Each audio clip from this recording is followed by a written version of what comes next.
The Federal Reserve is not federal. How many of you did not know before today that the Federal Reserve isn't federal? If you didn't, don't be shy. If you didn't know before today that the Federal Reserve isn't federal, raise your hand.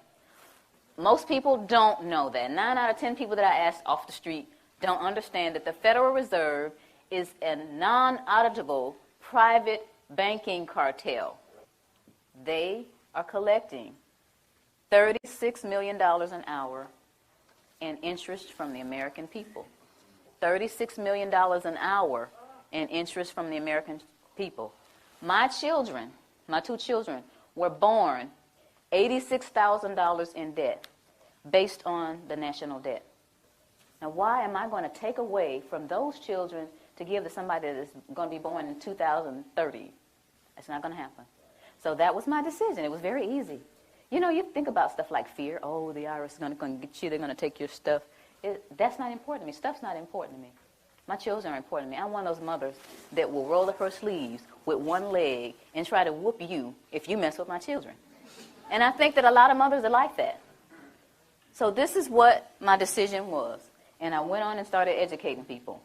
One of the things that people asked me once I made this decision and started talking about it, how are we going to run the country without the income tax? I don't know how much Dan got into it, but the Grace Commission report that Ronald Reagan put out in 1984, says that none of the money collected in income tax goes towards running the country. But the bottom line is it's not going towards running the country, so you patriotic people out there, you've been fooled. Beardsley Rummel, he was Federal Reserve Chairman back in 1946, did a speech before the American Bar Association. The title of his speech was Taxes for Revenue Are Obsolete. Within the body of this report, he says that the taxes, the income taxes for redistribution of wealth. What is redistribution of wealth? What is that? That's taking from me that I've worked hard for and giving it from somebody else to somebody else. Shouldn't I have the right to redistribute my wealth if I want to? Another question that they ask me is, how come I haven't heard this on TV, or on the radio, or in the newspaper? Well, sweetie, the simple answer to that is the same people who own the television stations and the newspapers and the radio stations are the same people who are involved with the Federal Reserve. And here is a little statement that says that it only requires 5% ownership to significantly influence the media. Rockefeller is one of the original shareholders of the Federal Reserve. As early as 1963, the House Banking Subcommittee reported that Rockefeller, through Chase Manhattan Bank, controlled 5.9% of the stock in CBS and the bank and gained interlocking directorates with ABC. I went all the way through high school, all the way through college, all the way through testing for the CPA, and all this IRS training and didn't hear about any of this. You think they want this information out here?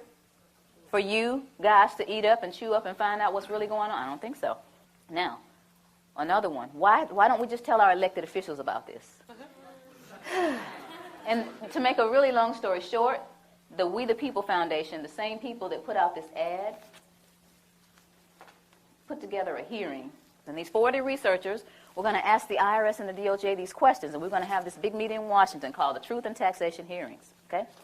So we got together with 537 questions.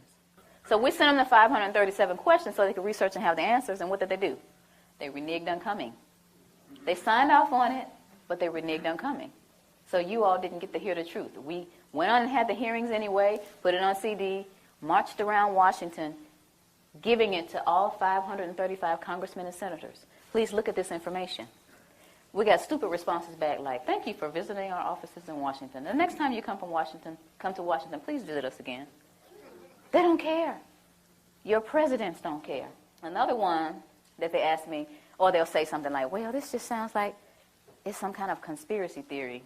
Y'all hear that a lot? Okay. But tell me this, what's the difference between a conspiracy and a strategy? Don't you understand that this is all by design? All this black, white stuff. You're white, I'm black, you know. You're a Democrat, I'm a Republican. You know, y'all heard of divide and conquer before, right? Why y'all letting them do it to us? While I'm sitting up here arguing with this man about what his great-great-great-granddaddy did to mine, there's this big old fence closing in around us. And while I'm sitting here wasting time and he's sitting here telling me why he doesn't know, we need to put our heads together and figure out how to get out of this fence that these people are building around us. Am I right? Yeah. That's what we got to be. Divide and conquer, we can't let that work anymore. It's been working all these years. Then we need to get together and understand. First of all, you need to understand what is going on with your money. You work hard. It's like we're a hamster on a wheel. This country started out with taxation without representation. Where are we now? How did we get back to where we started? We got lazy and comfortable. Get out your comfort zone. I never tell people to file a tax return. I never tell them not to file. I never tell people to pay taxes, and I never tell them not to pay. What I tell people is to do your own research, do your due diligence, and decide whether or not you're going to be a slave or get off the plantation. That's your choice. So in essence, you're wasting time. As long as you continue to feed the monster's going to grow. They're going to laugh in your faces. Any kind of cause that you have, anything that you're trying to do in your life concerning getting things back on track with our country, the way it's supposed to be, you're going to get laughed at because you continue to give them the money to do whatever it is they're doing to us. A lot of people don't care. A lot of people get the money taken out of their checks and they actually think they're getting, I get back $3,000 every year. They don't take anything from me. I say, sweetie, look at your W-2. They took $14,000. They gave you back $3,000 of your own money. Oh.